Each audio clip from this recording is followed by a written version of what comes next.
Parlons d'un film qui n'est certainement pas passé en festival, qui s'appelle The Gentleman, qui sort maintenant cette semaine en Belgique.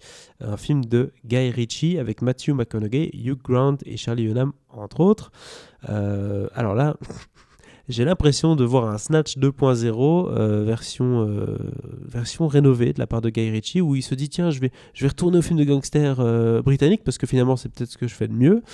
Et je prends mon casting 5 étoiles avec des vannes un peu bizarres, avec un Hugh Grant qui joue un mégalo, enfin bref. Clairement des choix, des partis pris vis-à-vis de ces acteurs. Il est question de baron de la drogue, il est question de quelqu'un qui veut se retirer du marché mais qui ne peut pas. Bah, bref, c'est un peu les compromis de gangsters. Je propose qu'on arrête d'en parler, mais qu'on écoute plutôt un extrait de la bande-annonce.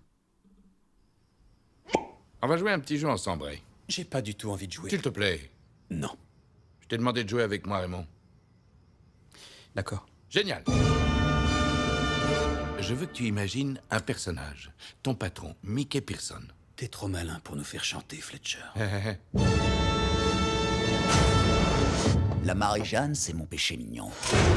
Votre poison, à vous, c'est et ça a toujours été un destructeur de vie. Vous êtes fini. Et j'aimerais vous faire une offre. Je ne suis pas à vendre. C'est là que l'intrigue se complique. Je ne peux pas révéler qui sont les héros et les zéros. Mais notre protagoniste est un animal affamé. Ça représente un très gros pactole.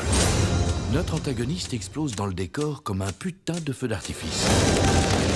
Et déclenche une guerre indirectement.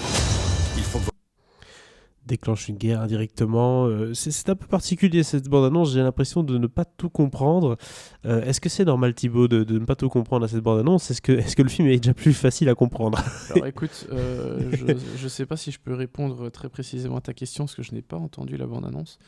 Vu que tu étais le seul avec le...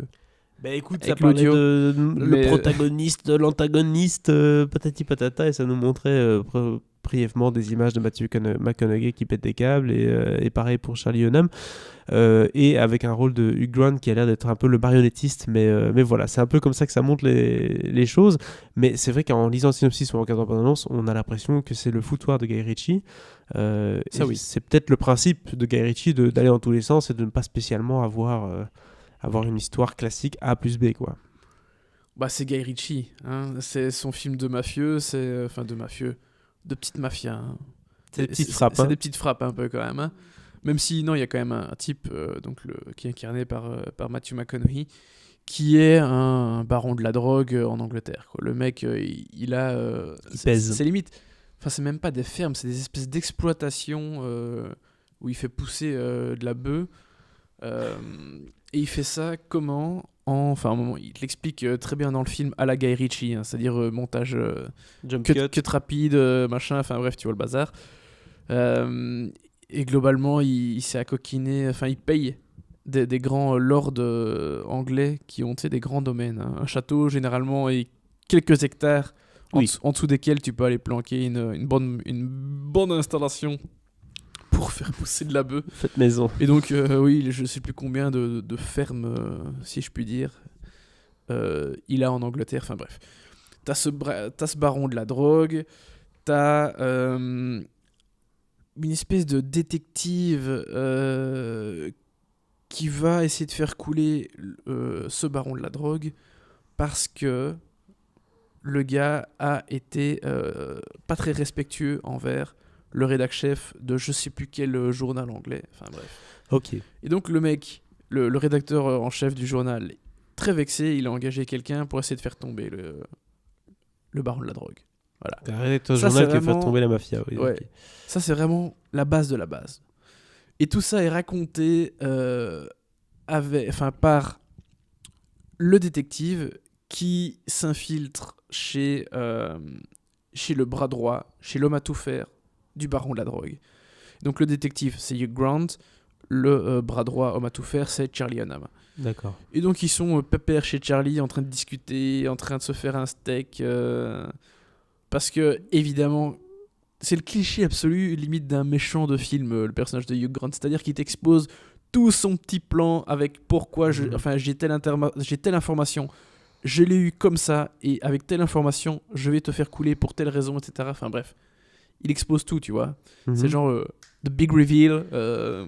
Et donc c'est comme ça pendant tout le film. C'est-à-dire que t'es déjà à une séquence relativement proche de la fin.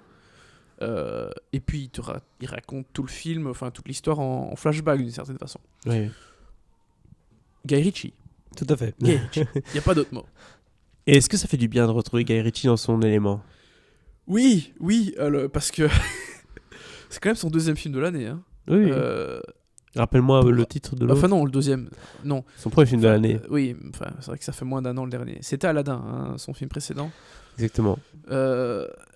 Et c'était quand même pas très bien. Changement d'ambiance. Hein. Et le film avant Aladdin, c'était Le Roi Arthur. Et c'était quand même pas très bien. C'est pire que pas très bien ça. Et dans Le Roi Arthur, la seule séquence que je sauve, c'était le truc que je craignais le plus de base, c'est-à-dire la séquence typique de Guy Ritchie, quoi. Le mec qui te raconte une baston et machin, et la petite entourloupe et le bazar. Et un jump cut en plein milieu, avec c'est ça. cut rapide, machin, bref. Guy Ritchie, c'était le truc que je craignais le plus pour Le Roi Arthur, et c'était ce qui se fonctionnait le mieux. Et ici, il est de retour à son cinéma typique, proche de... Enfin, c'est rock'n'roll abyss, amour, crime et botanique. Enfin, c'est le Guy Ritchie classique, c'est celui qu'on aime. Et autant il y en a certains, tu leur reproches de faire systématiquement la même chose. Autant, vu le talent, je vais être un peu méchant, relativement limité de Guy Ritchie, moi je suis très content qu'il se limite à ça. Bah, c'est son truc, quoi. Voilà. Non, il avait plutôt bien fait avec Men from Uncle. C'était bien foutu. C'était un peu C'était moins lui, Guy ça Ritchie. Ouais, c'était lui qui avait fait ça. Allez. C'était un peu moins Guy Ritchie que d'habitude, mais il y avait quand même une certaine touche et on était dans des univers relativement proches, donc ça fonctionnait bien. Ça, c'était un pur film de studio. Enfin, c'était vraiment le truc Ouais. de commande, quoi. Ici, j'ai l'impression que c'est plus cher. Enfin, c'est plus propre à lui, ce film-ci, quoi. Mais carrément. Franchement, j'ai l'impression de pas être très profond dans ce que je dis. Hein. Non, mais c'est pas grave. c'est du Guy Ritchie pur et dur. Vraiment. En quoi. effet, c'est pas très Il y a profond. tout. Non, mais il y a tous les éléments habituels de son cinéma. Et d'un côté, c'est pour ça que je dis, moi, s'il fait que ça du reste de sa carrière, ça me va. Tu vois Une fois tous les 5 ans, alors comme ouais, ça, tu... ouais, c'est ça. voilà. Pas trop souvent non Il plus. faut en faire une petite exception, tu vois. Mais oui, parce qu'il faut que ça garde la même saveur. Exact. Et c'est le problème que certains réalisateurs ont, c'est qu'ils font toujours la même chose et ils le font trop souvent. Exact. Donc voilà. Faut se faire un peu oublier quand on Ici, revient Guy avec Ritchie, il a essayé de faire d'autres trucs, il s'est un peu planté, parfois moins, voilà.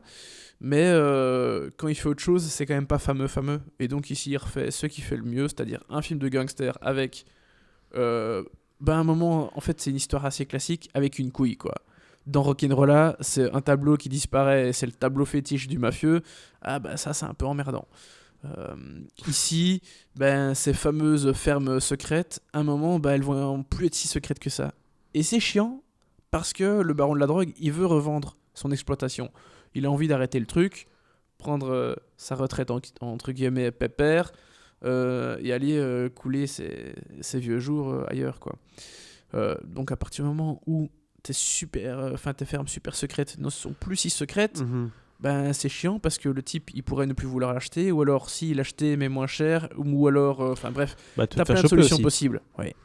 Et en plus le problème c'est que les payes qui vont aller foutre le boxon dans une des fermes, limite c'est des petites frappes qui n'ont rien demandé, qui font du breakdance ou qui font de la boxe, et qui sont gérées par le coach incarné par Colin Farrell, absolument génial dans le film. Bref, c'est toujours des petites merdes, des trucs qui ont l'air de rien comme ça, mais qui vont te foutre un bordel pas possible, comme dans tous les films de Guy Ritchie. Voilà, vraiment, c'est avec forcément classique. la touche british et les accents incompréhensibles. Ouais, et pour une fois, alors ça c'est cool, c'est que Matthew McConaughey, on sait tous qu'il est texan. Du coup, il joue vraiment l'américain qui est exilé aux États-Unis. L'acheteur, le type qui va acheter l'exploitation, c'est aussi un acteur américain qui a un des rôles principaux de la série Succession. C'est lui qui joue Kendall, donc le fils dans Succession. Absolument génial cet acteur. Donc je retombe plus sur le nom là et comme ça je l'ai pas. Et c'est une honte parce que ce gars est fantastique. Mais tout le casting est génial, vraiment. Tous. Matthew McConaughey, Hugh Grant, Charlie Hunnam, Michelle Dockery. Henry Golding qui joue aussi un mec mafieux chinois qui va s'immiscer dans le bazar. Jeremy Strong qui est donc l'acheteur américain dont je ne tombe plus sur le nom. Eddie Marsan qui est un éternel second rôle du cinéma anglais que tout le monde connaît, qui est génial. Enfin, son nom vous dit peut-être rien, mais sa tête fait ah oui, j'ai déjà vu. Ok. Colin Farrell, bref, casting absolument génial. Moi j'achète, vraiment j'achète. T'achètes à quel point tu achètes? Eh ben écoute, 3, parce que ça m'a Ah bah vraiment dis donc. plu. Ouais. Qu'est-ce qui se passe cette semaine, Ouais, je suis Thibaut? chaud. 2 films 3 étoiles, on a eu Dark Waters, maintenant on a Gentleman.